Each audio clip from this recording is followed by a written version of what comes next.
Hello and welcome to DTC Podcast. I'm Eric Dick. Today we have a fascinating episode lined up for you. Joining us will be Larissa Hildebrandt, founder of a unique pillow brand that is revolutionizing the way we speak, Henry, at henry.com. Larissa shares her inspiring journey as a solo founder, her passion for sleep and self-care, and the challenges she faced in creating a premium product that really hadn't been done before. Get ready to learn about the power of organic growth, the importance of understanding your target audience, and the future of retail for D2C brands. Hope you enjoy it. On with the show. One thing I learned from last year, I did a lot of influencers. I tried TikTok and realized that the people actually buying our product were over 50, and they're not on TikTok, like some of them are, but that's not the primary place that they are. And so I think that's another reason why getting into more traditional channels has worked. We've been testing different pop-ups. We just did a show over the weekend, and getting in person with people has been huge. But from a market research perspective, but also just seeing the reactions of people who touch the product. They touch it and they understand it. So for me, retail is a place that I'm really thinking about right now and is going to be a big focus for next year as well.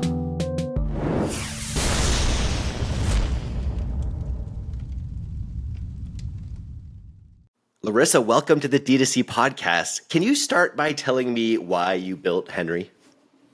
Yeah, so this all started, this goes back to 2020. I was in lockdown and just sleep has always been a really important thing for me. It was super important for both my physical health, but also my mental health. I'm someone who tends to burn out really quickly. I've always worked in tech for most of my career, and the hours can be quite long, and it's very easy to start to skip sleep or stay up a bit later or wake up a bit earlier and all of that. So I was really focused on how can I optimize my sleep and make my sleep the best it can possibly be. And obviously a pillow is a huge part of that. And for years I had been going through pillows. I can't tell you how many of these pillows that I would buy and think that this pillow was finally going to be the solution to all of my problems. And then a couple months later, it was like a pancake. And isn't that like everyone's experience with like every pillow pretty much? Does anyone really, like, I've had a few pillows, like, now I can't even think back to any pillows that I really loved. Like maybe, yeah, for those first few months they're good, but like, yeah, and you want to love your pillow. It's a very intimate relationship you have with your pillow, You do, and it's so individual. People are everyone, I ask everyone I meet, what pillow are you using and do you like it? And often, they have no idea what they're sleeping on or when they bought it, or sometimes where it was even from. It's been so long since they replaced it. But it is this universal experience where people just hate it, or they have multiple and they start to stack them. And then you get into a situation where one pillow wasn't enough or wasn't good enough, and then now you've got two and it's too much.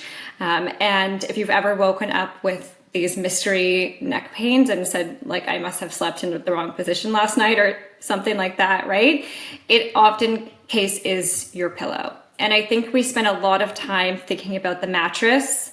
The mattress is, I feel like we all grew up with these ads of, mattress companies. And I mean, for myself, I always thought that was the most important thing, was the mattress. You have to have a good mattress and invest in it. But when it came to pillows, it was like, okay, this $10 pillow is totally fine, right?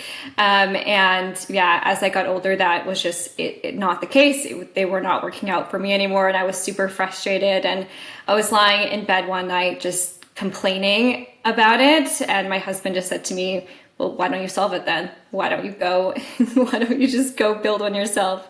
You also mentioned because you had done so much research, you literally bought dozens and dozens of these pillows, and you found that even no matter how high end you get, they're basically all the same technology. You're just paying for the label if you're buying a Ralph Lauren pillow, right? Pretty much. So I actually went, and when I decided to actually start working on this, I took scissors to my pillows.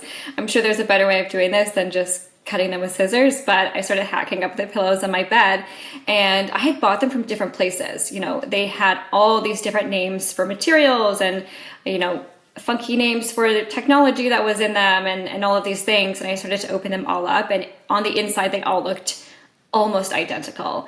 And so I had kind of this aha moment of like, in this is such a strange market, pillows, but it is really hard for consumers to figure out what they're buying. There's so many different names. Polyester has like 10 different names. Sometimes I've taken videos where I walk down the aisle in like HomeSense and look at all the different pillows, and then you look at the materials inside, and it's really the same thing at the end of the day. And does anyone really use just full memory foam pillows anymore? Those things give me the creeps. They're just too, memory foam pillows are just too like marshmallowy or something. I don't know. So people do, because I ask people all the time and I get such a wide range. But the thing with the kind of like a solid block of foam is that's not one size fits all, right? So you're getting one size of a block, and what percentage of people does that actually fit, right? So everyone sleeps in a different position. You have different mattresses. So I might have a firm mattress and someone else might have a soft mattress. So the way my pillow fits isn't going to be the same. We're all shaped differently. So pillows are so individual, but we go and think, okay, 100 people can just, buy the same one and it's going to work for us, which is really not the case. Posturepedic has made a whole thing on beds that are adjustable to exactly what you want. But why don't we have any Pillowpedics? Exactly. We'll get into the brand in a little bit, but Pillowpedic might be a gold mine for you. It probably trademarked that. Yeah, it might be. It might just be. But cool. I think one of the coolest things about your journey is just how dedicated you've been to it. And again, you're innovating a category that hasn't been disrupted in a long time, as you found out. So talk about your process of first of all, finding the product and actually building the product that solved your issue. Yeah, so I knew nothing about manufacturing before going into this. So it was a very interesting and eye-opening process. I had dabbled in e-commerce before, but more in white labeling side of things, not really starting something from absolute scratch. So I knew that what I wanted wasn't on the market. I actually went to, it was actually, I think, the Bay we went to and just bought one of everything, pretty much. Just tried to get, one just solid foam, one feather, one this and that, and just really figure out from there, of all of these things in the market right now, which of these are the best, and then start to narrow it from there. So what I did was I'm a very analytical person, as you might have already noticed, but I created a spreadsheet. Of course, that's kind of where I start with everything, and labeled all of these pillows with a number on the tag. So kind of wrote a number on each one, and then put those into the spreadsheet and made different categories to score them on. So things like, how well was the sleep rated by a sleep tracker, or how comfortable was it? Did it keep its loft overnight, or was it hot, or all these different factors that would be important for you looking for a pillow.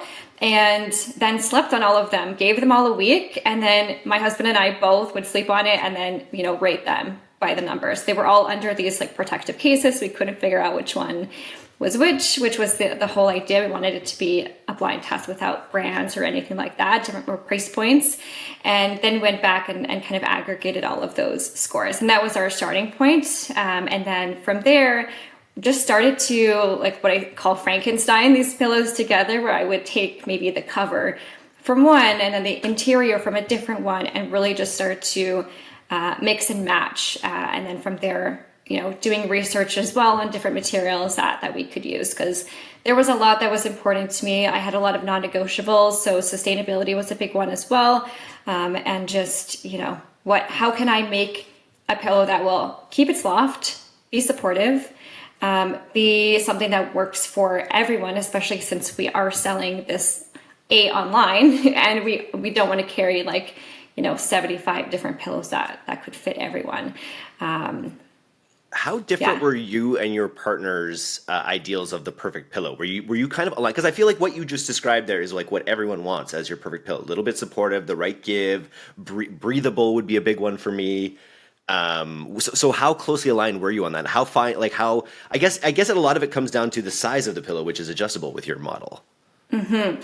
So there was obviously variations when we were doing the spreadsheet, but not huge variations. And I would say going into it, we both had we would have said something different about what we were looking for. I think my husband would say he wanted like a super firm pillow, and I would be somewhere in the like mid to soft. So yeah, it was interesting. But when you're taking away the factor of just, do I find this comfortable, and looking at different things like,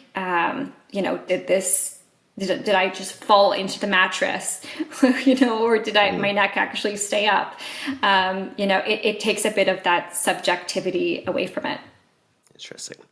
So let's talk about just how you've actually solved the problem. How have you solved the problem that other pillow makers haven't?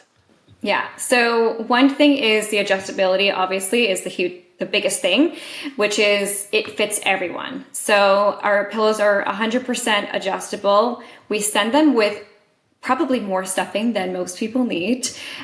We didn't want anyone to have to request more. So that's something I didn't want. I didn't want anyone to say, oh, this wasn't the right size for me, and then feel a need, or not everyone's going to even reach out, right? So I didn't want to do that. I also didn't want to have to charge anyone extra for more filling. So we send them very full, and then you can take away as much as you need to until you find the right size. So that's going to be different for a side sleeper or a back sleeper. If you're a side sleeper, you'll generally need a higher loft. You're trying to fill a lot more space between your neck and the mattress. So start from there, and then I tell people just a handful at a time, honestly, can make a difference. It sounds like it wouldn't, but it really does. And you're getting the best of both worlds with organic like fluffiness and the actual sort of support and better aspects of memory foam, while allowing the memory foam to be breathable, which is its biggest weakness. So I think I like where you're going with it. What's tell everyone about the fabric, the material that's used, the organic material. Yeah, so we mix a CertiPure memory foam. So that is like an environmental, or kind of like a better for you memory foam standard. And we mix that with a natural fiber called kapok. So a lot of people pronounce it in different ways. It comes off of the kapok tree. If you haven't heard of it, it has been in bedding for honestly centuries. And I talked to some people who, grew up in climates where it grows, and they had it grow in their backyard and used to like stuff cushions with it. So it's something that's been around forever. But I think potentially my biggest guess is that with the rise of cheaper materials like a polyester, any synthetic kind of stuffing, people stopped using kapok, and it's coming back. I feel like it's having a comeback. So when we selected that, this was a few years ago now when we discovered it, but it is this like super fluffy. When I show it to people, they usually say it looks like cotton. So it's very soft, kind of fluff, like natural fluff. And it gives a softer, kind of squishier feel to just having like chunks of memory foam in your pillow. But it also doesn't fall flat as quickly as something like a synthetic or a polyester. So when you have materials like that, like those pancake pillows, they compress over time, they start to go flat. I wanted our pillows to last with you. So I don't want you to have to replace it in 6 months. So it gives that kind of bigger loft and really just a better feeling to the memory foam, but you still get the support. Super cool. So you've put together the product. You've got talk a little bit about the entrepreneurial journey, because it's been a long haul to get this product exactly the way you want it. So, and I think there's a lot of people in our audience who can probably relate to your plight. So yeah, talk a little bit about that journey. Such a journey. Yeah. It is incredible. Even just looking at the product today, we were at a trade show over the weekend, and just seeing where we are now compared to 3 years ago is kind of remarkable. But everything from the like all the way down to the zippers. Like, I'm very particular, very picky, and obviously wanted it to last. So it took multiple rounds of testing. So we would try, we tried a few different manufacturers where we would get different samples. We tried a couple different iterations of the cover. I actually have an old sample behind me where we had a larger gusset. So we tested different sizes of gussets, which is that kind of strip that you have along the side that gives you like a bit of a higher loft. And yeah, the cover as well. I mean, all of our fabrics are Oikotex. We use an organic cotton on the outside for the breathability. So everything is very, very particular, but we really started with the interior filling and also tested different, mixtures as well. So how much K-pop versus how much memory foam. So we would get samples from the manufacturer with different, percentages of each. And then we would sleep on those for a while. And because you have to sleep on it, you can't just sleep on it for one night. You have to sleep on it for multiple nights to really get a feel for it. So it did take a long time to complete the manufacturing process. Also a great pun, joke situation, because every decision you have to make, you literally have to sleep on it. Yeah. Yeah.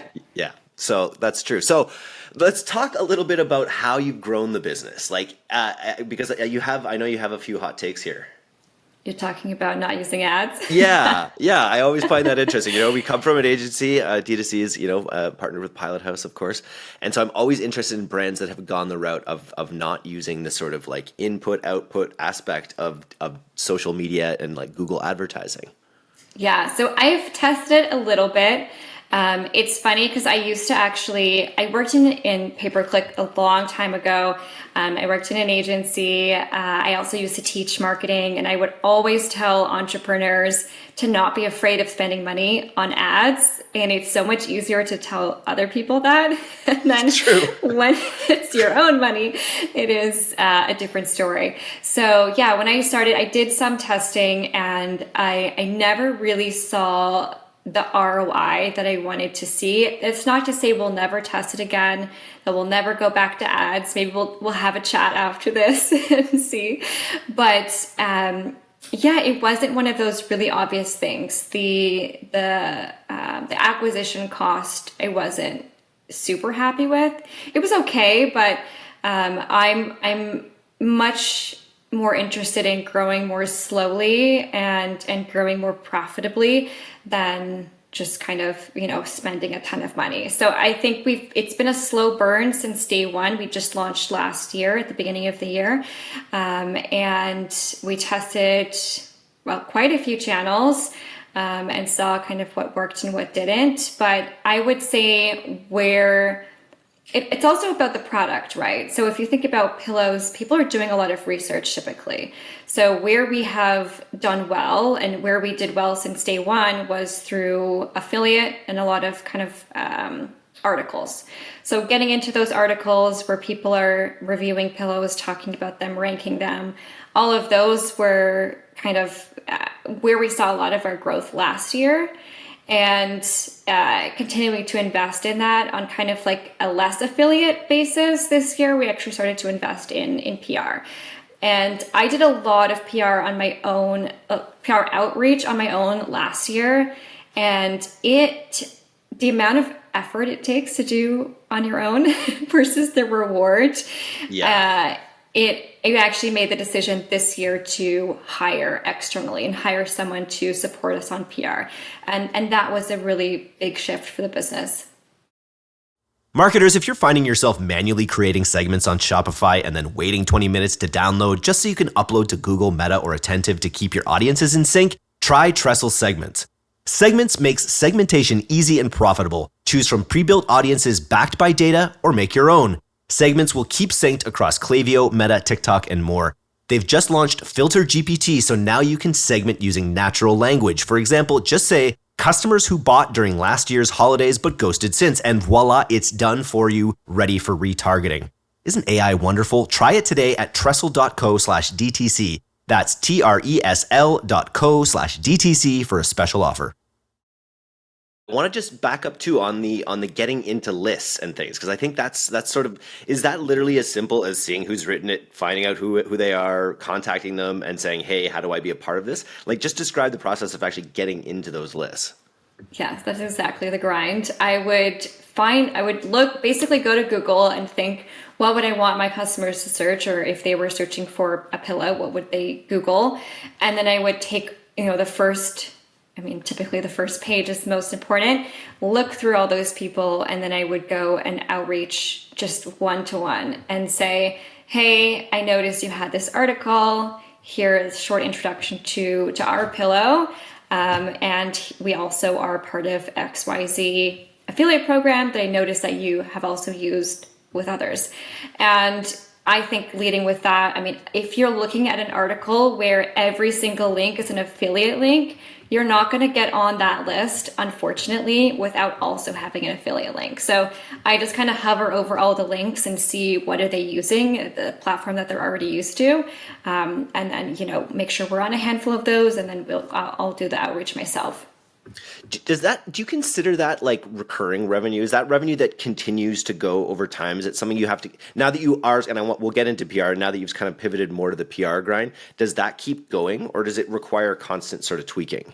We still get sales from articles we were listed in a year ago. So it's a lot of upfront work, but it did have kind of a long lifespan. I will say a lot of our early articles are starting to trail off now. So, you know, new ones are introduced all the time. So it is something you have to keep up with, which is, you know, okay, now who's ranking today? That might be different from who was number one 6 months ago, and then making sure that you get back on those. Obviously, I know there's a lot of people who get on those lists in the beginning. Obviously, somebody had already created them with, you know, 5 people on them already. So that's where, you know, having the relationships with the actual sites and the publishers comes in, where you can kind of get on those first. But I didn't have those relationships, especially when we started. So I was looking primarily at what was existing already. What's been your most successful press hit so far? 100% the Globe and Mail. Nice. Yeah, like we just from that article and the like 2 days following, we like blew Black Friday like out of the water from last year. And I think it comes down to as well who our audience is. So when I, you know, one thing I learned from last year, I did a lot of influencers, I did a lot of you know, social, I tried TikTok, and really realized that the people actually buying our product were over 50 a lot of the time, right? That was our primary audience for our buyers. And they're not on TikTok, like some of them are, but that's not the primary place that they are. And so I think that's another reason why getting into more traditional channels has worked. That's super interesting. Hence the Pillowpedic, which probably is branded, but that brand would be. But like, so I'm interested. What have you changed? How have you changed your approach since finding out this is your? Have you made any adjustments yet? Yeah, I stopped posting on TikTok. Yeah. I posted the other day, like just for fun, but it's not something that I wake up now every morning and think I have to be on there. And of course, it would be great to be everywhere, but I don't have the team and the resources to be on every channel, let alone do every channel well. So I need to be very particular about what I am doing. So yeah, PR has been a big one. We still get traffic from some of our early SEO as well. So in terms of where I want to invest, SEO is one. Email is another place I want to invest, and honestly, in person. I know this is the DTC podcast, but getting in person has been really helpful for us. We've been testing different pop-ups. We just did a show over the weekend, and getting in person with people has been huge. But from a market research perspective, but also just seeing the reactions of people who touch the product and understand it. And a lot of people who have, like me, have tried every pillow out there, and then they touch it and they understand it. So for me, retail is a place that I'm really and really thinking about right now, and is going to be a big focus for next year as well. So we like to manifest on the podcast, and I think there's probably a lot of we think of ourselves as an omni-channel podcast, so don't worry about it. And so who is your ultimate retailer? Is the Bay, I guess. You want to have, or like in Canada specifically. This is a very CanCon podcast. I love it. We have a very US base, Yeah. but what's the ultimate sort of retail experience, do you think, for Henry? For Canada in particular, I would say the Bay, and then I would also say Indigo. I know they're going big into wellness, and that would be a big one as well. And then in the US, I know I always had Nordstrom on my vision board, and they just retreated. So, if we were to go into the US, that would be one on my list. And then what would it look like? Would it be a way that shows you like how would you display the product in a retail experience to give people an idea that it was like the first? Most pillows aren't customizable. Like there probably are some customizable pillows, but I don't think I've seen them. Yeah, I definitely being on a bed is important. And I always tell people that, you can't test a pillow in a store because it's not your mattress. But I think that's the easiest place to test it out, to actually just squeeze it and touch the pillow. And just honestly, just from my experience of doing the in-person events, even just having the pillow by itself on a shelf where people can, touch it and open it and do all of that, that is a huge thing for us. And of course, I would need better retail packaging for some of these stores. So that's something that I've been looking into as well. Very cool. I think for the record, with the right landing page, I think you can have a very good direct to consumer experience. Talk a little bit about the price point, because pillows are always, when I have wanted to invest in pillows, I'm always like, ooh, they're quite expensive now. But also they're a fraction of the cost that you'd be willing to spend without blinking an eye on a bed. So talk about how you priced Henry. Yeah, so we're priced at $199 Canadian for on our Canadian site. The US consumers might see a different price, but our manufacturing costs are quite high, and we get a lot of. I didn't want to be honest. It should be priced a lot higher, and I really thought that people would think that is too high. And just talking to people and getting kind of that live feedback, they're often like, "Oh, that's not bad," or "I was expecting it to be more." Once they actually can see it in person and see the quality, where we have all the way down to, the piping and the stitching and everything is very well done. All of our materials are super premium. So it is a high manufacturing cost. But yeah, we're at $199. Will we always be at $199? I don't know. But if you think about the cost of, you're investing in your wellness, you're sleeping and breathing on this for 8 hours a night, hopefully. So that is a really large portion of your life that you're on that. And think of like a fitness class. Some people would spend that gym membership for 1 month. And you're not growing it on ads as well. Your people are coming to it warm. They're coming to it from a trusted recommendation in a lot of ways too. Like I think you could potentially, do 300 or 5 for 2. Because I see you have a 10% discount for 2. I think if you bump the price, you could offer a more significant discount, because I feel like a lot of people will be buying 2 at a time. Or yeah, what does the AOV look like? I'm actually glad you asked that, because I introduced that pretty late. So I introduced that last year. I think I was on a call with another founder, and I think they had that idea, and I just threw it up one day and discovered that a lot of people did. I never sold 2 until I put up the 2-pack, and now probably 30% of people purchase the 2-pack, which is incredible. Not only that, if you are familiar with Canadian shipping prices, it's actually a marginal increase in the shipping cost to ship 2 compared to 1. So we're actually taking home more because we include shipping in the price. Very cool. And then I wanted to talk too, because you just also came off, you mentioned like a home show. And that's something I've never talked about on the podcast before. Talk about the home show experience. You're slinging. You're there to sell. It's like a consumer. It's not like a business to business conference. It's a business to consumer conference, or it's both. It's both. It's both. It's both. Yeah. So we just wrapped up the weekend at IDS in Vancouver, which is the interior design show. And again, that was also recommended to me from another founder who had done it in Toronto. And I had no idea what to expect. I booked a fairly large booth, was super intimidated. But yeah, so the Friday was all industry. So all trades, a lot of interior design, a lot of textile people. So quite interesting. The first time I've ever had people come up to me and say, I know what K-pop is.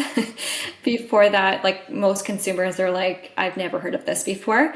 And the weekend was consumers. So anyone could buy a ticket and attend. So it was super interesting. I brought, I think, like 5 displays in different sizes to show people, all the different sizes that they could get and how it would feel in the full size versus how it feels in the smaller size. So it was honestly fascinating. It was a really solid combination between consumers. We sold enough of the show to pay for being there, which is amazing. So it was, and cool. even just an experiment of market research, we learned so much. I asked everyone what they're sleeping on. Every time someone would walk by, I would say they would kind of look, look at your booth and they're not sure. And I would always say, just touch it, squeeze it, pick it up. And then, that would just lead to a whole conversation. At the busiest times, I would have sometimes like 3 or 4 different people squeezing pillows, and I would just be like literally slinging them at different people and getting them to squeeze them. So it was super interesting. You're going to do it again then? I'm looking at, so Toronto is in, I think, January. So Yeah. I've already started to look at that. Toronto is a huge market for us. I really thought when we launched, because we're based in Vancouver, that would be the primary audience. We used all Vancouver influencers in the beginning, but majority of our sales are Ontario and Quebec. So I think that would be, it's also a bigger show out there. So I'm interested to test that market for sure. And a lot of wholesale inquiries as well. Do you know who you have to bring to this next show you go to? You have to take out a page of Midday Squares and you have to bring a videographer. Because you could get so much great content with you, experiencing the product, people experiencing it, like that kind of content in a direct to consumer funnel or in any funnel, I think could be super, super valuable. So you should try that. I love that. I was also eating some Midday Squares backstage to keep me going throughout the show. Nice. Don't mention it. I'm still on my fast, so we don't need to get into it. Nice. Very cool. So I think one of the things I always love to ask is if we were to give you $50,000 to use it in the growth of Henry, where would you put that? Easily in hiring. So obviously not full time. I don't think we're quite there yet, but I would love to bring on an expert, especially looking at Q4 around the corner, literally around the corner, and BFCM coming up. We have a lot of untapped potential with our email marketing, and I would love to invest in that. And it's not something I'm an expert in. So I think definitely bringing on some support from both, the strategy perspective, but also just design and actually helping build that out. Do you know what you have to call your newsletter? What? Pillow Talk. You should definitely. That's our blog name, actually. Okay. That's great. Yeah, blog, podcast, whatever. And it's to me, it's an interesting opportunity. Like we always talk about brands becoming content factories and becoming media companies, the really smart ones in a way. And I feel like pillows have that opportunity because there's something about a pillow. You put your head right there. There's an interesting opportunity for content around the wellness that a pillow enables, I feel like. Yeah, and not only that, and we have I'm working on some other products as well that are kind of adjacent to the pillow space. There's a lot in pillows. So we have an article on the site about how to choose the right size of pillow.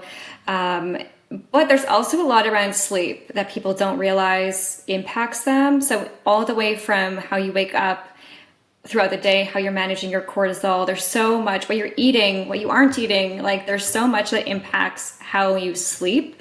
So I think, and a lot of it's in my head. So it's all about how do I get that out and share that with people so I can, keep spreading the word about how to sleep well. I think the big unlock will be retail. And then also like, I know this is a controversial brand, but like, I think of like the audience of My Pillow guy. You know what I mean? There's millions and millions, tens of millions of people out there who would like a better alternative potentially, especially in that older audience, which is such a more attractive audience from a having money standpoint these days. So it's just really figuring out how to embrace and find other media sources like the Globe and Mail that really reach that audience in a persuasive way. Super cool. Definitely. And I think video is going to be, you mentioned video, but I think that's going to be a big one because just over the weekend, seeing people, they've never heard of us before. They were never even considering, they weren't in the market for a pillow. And then to have someone come up to me and within 15 minutes, they're leaving with, almost $400 worth of pillows is kind of wild. So How can I take that pitch and that in-person kind of experience and use video to bring that onto the D2C side. 100%. And super validating for your entrepreneurial journey. So congratulations. Thank you. I'm excited to see where it goes. To be behind the screen and not know what anyone's thinking. Yeah. That's really cool. Nice. So more founders got to get out there, go to these trade shows, mix it up, record it for your D2C funnels, which we'll talk about later. I'm super excited. I get to meet you in person this week. You're coming to our Vancouver event. I think this will probably not be out in time for that to alert anyone, but we hope to be doing some more meetups in partnership with Pilot House in the next little while. So you can catch us there. Nice. Awesome. Okay. We'll see you there. Thanks again. Can't wait to meet you in person. Yeah, you too. Henry.com. Get a pillow. I think I'm going to go grab one right now. I also, I have just before this made a coupon code for you. Oh, fantastic. So for the listeners, DTC10 will give you 10% off your first purchase. Fantastic. Awesome. Thanks so much, Larissa.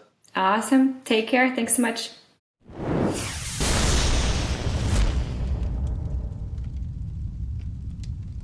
Thanks so much for listening to today's episode. If you're not a subscriber to our newsletter, you can do that right now at directtoconsumer.co.